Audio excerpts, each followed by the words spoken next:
Odziv Zdenke Cerar na poročilo Kovačičeve komisije. Parlamentarna komisija na čelu s svojim predsednikom Dimitrijem Kovačičem ima ves čas svojega delovanja samo en cilj, in to za vsako ceno oblatiti moje delo in delo državnih tožilcev v obdobju, ko sem bila generalna državna tožilka. Državni zbor je izgubil za to delo kar precej in veliko število ur. Najbolj žalostno pa je, da se ugotovitve komisije ne skladajo z resnico. Resnica je, da smo državni tožilci v obdobju leta 2000 do 2004 delali zelo strokovno, kvalitetno in odpravili vse zaostanke pri svojem delu. To je bil eden velikih dosežkov, zlasti zato, ker ni bil porabljen za to delo niti en dodatni tolar državnega denarja. Sodiščem to še do sedaj ni uspelo. Skupina državnih tožilcev v času mojega vodenja ni razpadla.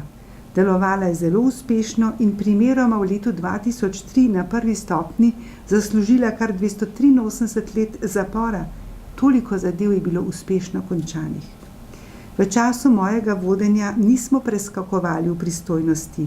Vse so vodili pristojni prvostopenjski državni tožilci, pa naj bil to Petek, Popovič ali Šuštar, in ne tako kot sedaj, ko politično odmevne in druge posebne zadeve enostavno gredo direktno na vrhovno državno tožilstvo.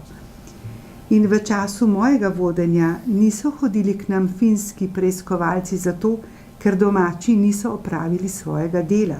Nasprotno, delo smo opravili sami in niti enega dokaza ni, da bi na naše delo vplivala politika. Verjetno je kronski dokaz te trditve ta, da smo pripeljali v času mojega vodenja do sodbe korupcijsko zadevo državnega sekretarja Borisa Šuštarja, ki je bil član vladajoče stranke LDS. Tega zagotovo ne bi storili, če bi na nas imela vpliv vladajoča politika, kot to povsem brez argumentov zatrjuje poročilo komisije. Konkretni pravosodni primeri spadajo v stroko in ne v pristojnost zakonodajne oblasti, ki za njihovo presojo nima ne pooblastil, ne znanja. Lotila se jih je populistično na način, ki seveda nima resne veljave in je pripeljal do nekih pavšalnih, zelo posplošenih sklepov, ki so prazni, politični, uporabni bolj za neko propagando, kot za uresničevanje ciljev dela parlamentarne komisije. Moram poudariti, da sem ponosna na delo državnih tožilcev v tem obdobju, ker smo bili uspešni ne samo doma, ampak tudi razpoznavni v svetu.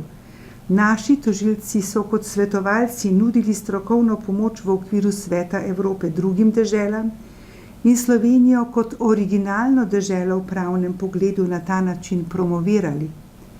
Ko sem bila ministrica za pravosodje, smo prav v času mojega mandata vstopili v Evropsko unijo, kar pomeni, da smo vso zakonodajo, ki je bila potrebna, prilagodili evropski. To ni bilo malo dela in tudi ne lahko. Mislim, da bi bilo prav, da bi znala sedanja oblast bolj pošteno in objektivno ocenjevati preteklo delo in ne vedno slediti svojemu sindromu zmagovalca, ki misli, da je bilo vse pred njim slabo, da se je vse začelo z njim.